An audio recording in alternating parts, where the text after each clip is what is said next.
सभी श्रोताओं का, भक्तों का और सब्सक्राइबर बंधुओं का एक बार फिर से स्वागत और हार्दिक अभिनंदन करता हूं।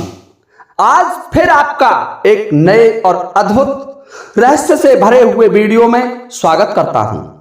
आज के वीडियो में मैं आपको बताऊंगा कि रावण ने, जो महापराक्रमी महान विद्वान था और एक प्रकांड ब्राह्मण के रूप में जाना जाता था, परंतु राक्षसी वृत्ति होने के कारण अत्याचारी प्रवृत्ति थी और अहंकार से पोषित था और इसलिए भगवान श्री राम के हाथों मारा गया और संपूर्ण परिवार को, विद्वानता थी उसकी, संपूर्ण परिवार को परम धाम को ले गया। और उसी परम विद्वान रावण का एक प्रसंग रामायण में तुलसीदास जी ने बड़े रोचक शब्दों में लिखा है। प्रसंग उस समय का है जब भगवान श्री राम लंका पर चढ़ाई करते हैं। सीता को प्राप्त करने के लिए समुद्र पर सेतु बांध लिया, समुद्र को बांध लिया और भगवान श्री राम ने अपनी सेना को सुबेल नामक पर्वत पर उतार दिया। रामायण में लिखा हुआ है, तुलसीदास जी लिखते हैं, जलो बारिश बंधायु हेला, उतरे प्रभु दल सहित सुबेला। भगवान श्री राम अपनी संपूर्ण सेना के साथ सुबेल नामक पर्वत पर उतर जाते हैं, सेतु को पार कर गए और वहां अपनी सेना का पड़ाव लगवा दिया। भगवान श्री राम ने वहां अपनी सेना को ठहरा दिया और जब यह सूचना मंदोदरी को मिलती है, जो रावण की पतिव्रता पत्नी थी और रावण का हमेशा भला चाहती थी, तो मंदोदरी रावण से कह रही है कि हे नाथ, आप जो करने जा रहे हैं वो किसी भी तरीके से उचित नहीं है। आपने एक पराई स्त्री का हरण किया है, जो एक वीरोचित कार्य नहीं है, आपको यह शोभा नहीं देता। और तुम क्या सोच रहे हो, जिसको तुम सोच रहे हो कि एक वनवासी की पत्नी है, उसी वनवासिनी का पति वानरों की सेना के साथ तुम्हारी लंका पर आक्रमण करने आ गया है और जिसका तुम कुछ भी नहीं बिगाड़ सकोगे। जब उसने समुद्र को बांध लिया, समुद्र पर सेतु बांध लिया, तो आप सोचिए कि उसे आप नहीं रोक पाओगे। सृष्टि के आरंभ से आज तक समुद्र को कोई नहीं बांध पाया और उस समुद्र पर सेतु बंध गया।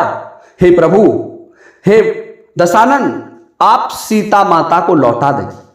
सीता माता एक पतिव्रता स्त्री हैं और यदि तुमने उनके सतीत्व को छेड़ने की कोशिश की, खिलवाड़ करने का प्रयास किया, तो तुम बेशक उस सती के सतीत्व की अग्नि में जलकर के नष्ट हो जाओगे।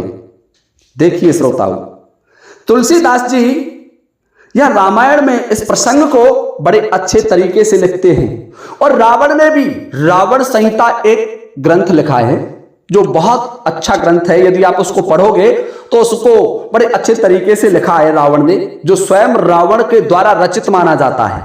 रावण संहिता में भी यह प्रसंग आया है। मंदोदरी को देख करके रावण कहने लगा, नारे स्वभावो सत्य कवि कहें, अवगुण आठो सदा और रहें, साहस अनरत चपलता माया, भय अविवेक असोचो अदाया। तुलसीदास जी ने स्त्री जाति के अवगुणों को रावण के माध्यम से रामायण में बड़े अच्छे तरीके से चित्रित किया है। और रावण कहता है मंदोदरी से कि हे मंदोदरी, नारी जाति का स्वभाव तो कवि सत्य ही कहते हैं।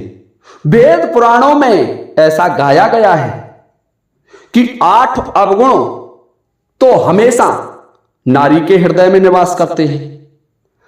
और मंदोदरी से कहने लगे, मंदोदरी, जो पहला अवगुण है वो है साहस, हिम्मत। साहस कहते हैं हिम्मत को।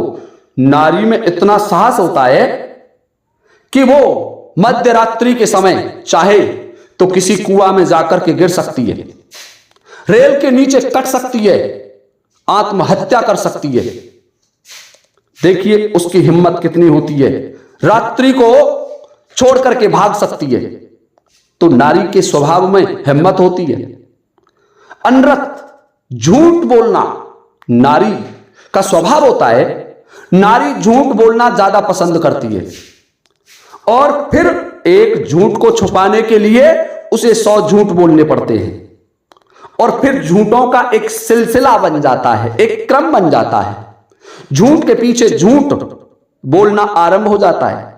एक झूठ को दबाने के लिए 100 झूठ बोली और फिर 100 झूठों को दबाने के लिए लगा लीजिए आप, एक झूठ को छुपाने के लिए 100 बोलनी पड़ती है, तो 100 झूठों को छिपाने के लिए कितनी झूठ बोलनी पड़ेंगी। वो हमेशा झूठ बोलती है, सत्य नहीं बोलती। चपलता कहते हैं चंचल स्वभाव होता है। स्त्री का स्वभाव चंचल होता है। कहते हैं भगवान श्री हरि विष्णु की लक्ष्मी जी के बारे में, माता लक्ष्मी के बारे में एक दोहा बड़े बड़े विद्वान लिखते हैं, कमला थिर ना रहीम कहे ये जानत सब कोय, पुरुष पुरातन की बधू क्यों ना चंचला हुए। अर्थात जब माता लक्ष्मी ही चंचल स्वभाव की है तो स्त्री जाति का स्वभाव चंचल होना तो उसका एक आंतरिक गुण है। तो चंचलता होती है। माया रचने में बड़ी प्रबल होती है। कुछ भी मनगढ़ंत कहानी बना करके कोई भी स्थान पर झगड़ा करा सकती है, किसी को बचा सकती है और किसी को मरवा सकती है। ये स्त्री स्वभाव होता है, जन्मजात गुण होते हैं। भय कहते हैं डर को। स्त्री जन्मजात ही डरपोक होती है, कायर होती है। देखिए दोनों चीजें हैं, हिम्मत भी होती है, साहस भी होता है, लेकिन उतनी ही डरपोक भी होती है।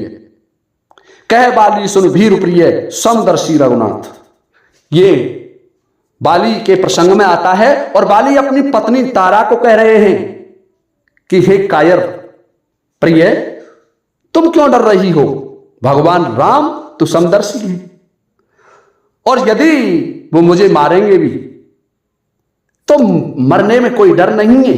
यदि कोई राजा के पुत्र हुए तो मेरा वध कर नहीं सकते और यदि मेरे वध करने के लिए त्रिलोकपति ने अवतार धारण किया है तो फिर मरने में कोई आपत्ति नहीं है।